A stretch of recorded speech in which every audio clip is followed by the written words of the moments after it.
Sex is something that everybody wants to enjoy. Sex is an activity that keeps a lot of people active. But now, there are certain issues that often arise with sex, and people don't know how to talk about it. People don't know how to bring up this conversation. People don't know how to approach their partners with sex talks.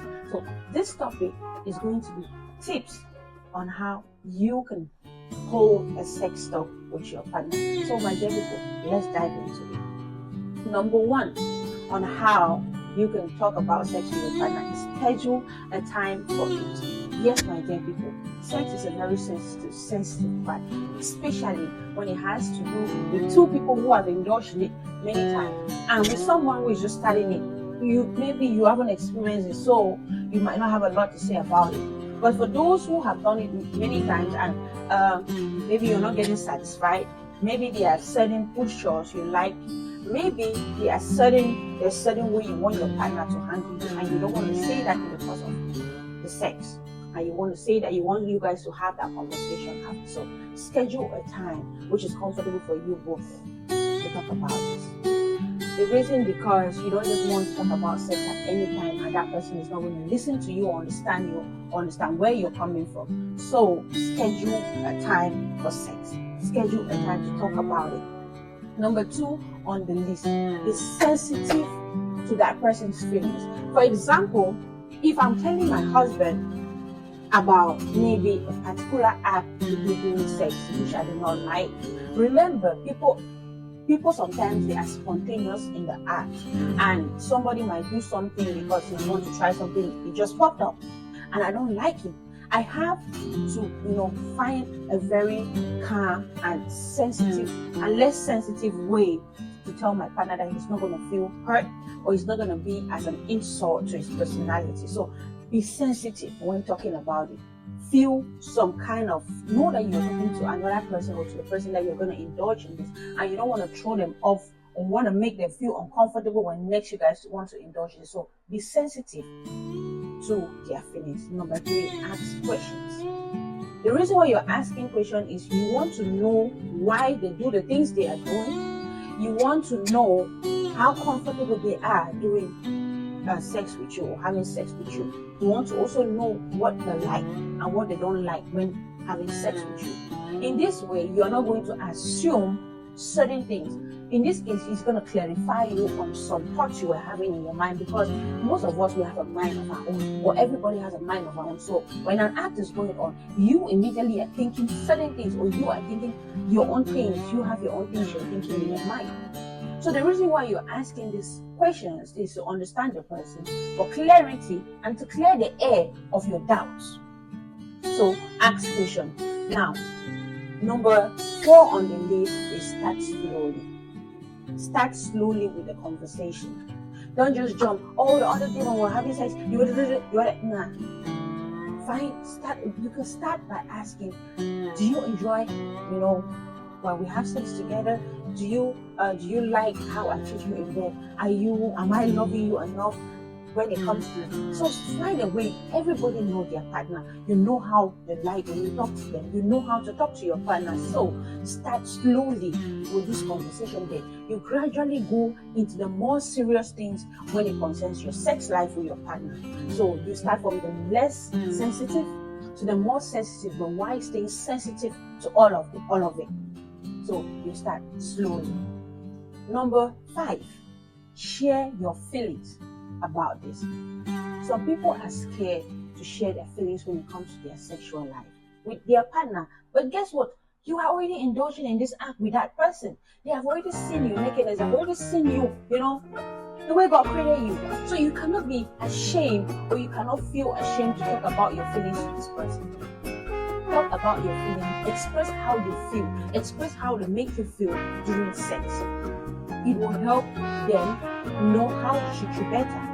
And if they treat you better, now it will make them understand that you appreciate the fact that they know how to handle your body. You appreciate the fact that you are telling them that they are achieving the purpose of sex as satisfying you, especially in marriages, especially when it comes to their marital duties, because that's one of their marital duties, is satisfy you. So it makes them understand, it makes them feel, appreciated. So So talk about your feelings.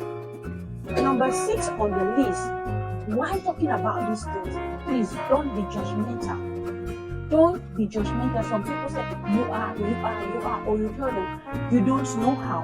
When you start judging somebody without knowing where they are coming from on their standpoint, or without knowing why they are doing what they are doing, it pushes them on their edge. It makes them feel like they are not capable of satisfying you sexually. But it might just be that they don't know how to satisfy you. So while talking about sex, remain non-judgmental, because most people don't even have a sex talk. So your partner does not know the things you like and dislike during sex. And if I don't know what you like and what you don't like, I might not know how to satisfy you sexually. So the reason of having this sex talk or having a conversation with your partner is to come up with the things you like and the things you don't like during sex, so that your partner can better perform, your partner can better satisfy you in bed. So remain non-judgmental. Number 8, be patient. Be patient with your partner. Reasons you have to be patient is a lot of people are exposed when it comes to sexuality. Others are not. A lot of people learn faster while others are not. So if you have experience when it comes to sex, bear you in mind that your partner might not. So be patient with them to grow, to satisfy you. Be patient with them to grow, to learn how to satisfy you sexually. Yes. So people, you need to be patient, and for you to be patient, let the other person be willing to learn how to satisfy you. So patience is not both way. The person who is slow, who does not know, should be ready to learn. The person who is more advanced or more experienced when it comes to sexuality should be patient to know that, okay, once I've communicated how I like my sex to be done, or for you to handle me in bed, I will be patient enough to wait for you to learn, and I will also be patient to learn how you want me to satisfy you.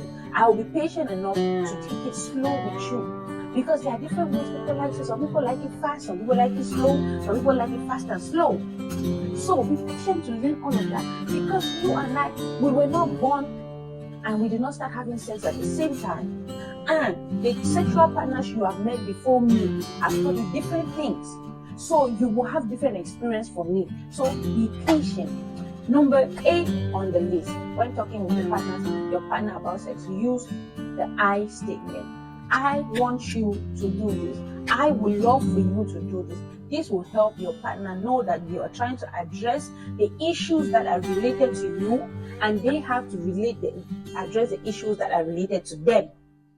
Yes. So, but if you're using the you, that means you're blaming them for whatever is happening in your sexual life, or the sexual life between you both. So try to refer to your issues, try to relate to your issues, try to call the attentions to issues arising from you, and make them to understand that you want them to, accept their own responsibility when it comes to your sexual activities. Yes. So use the I statement. Number 9, stay on point. When you're discussing about sex, don't bring other issues into it. Don't relate to things, or don't bring things that are not related to sex. You are having a sex talk. You are talking to your partner concerning your sexuality, your sexual life with them. Stay on that point. Relate only to that. If you want to have other conversation or other things that are disturbing you, you can have them some other time. But when you schedule that time to have the sexual talk, be it a sensitive topic, stay on the point. Stay on, the scope of that conversation. Now, approach the conversation with the most subtle point. I spoke about be calm. Approach the conversation with love. Approach the conversation with understanding. Approach the conversation with an open mind. Don't go in that conversation close. Don't go in that conversation that you're going to go and attack your partner.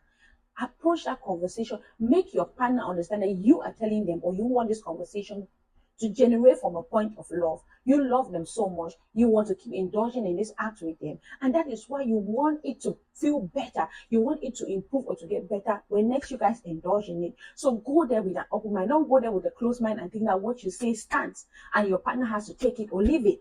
No, go there to take and amend. So you are taking what they are saying and you are amending it. There is not a take it or leave it situation because you are not in that relationship alone. You are taking and amending it. It's not a take it or you don't take it. I don't care. You are not going in that relationship, in that conversation like that. So go with an open mind. My dear lovely people, if this is the kind of content you like, please join the family to subscribe, to click and comment and like my videos. So when next I drop a video, you'll be the first person to know. Stay blessed.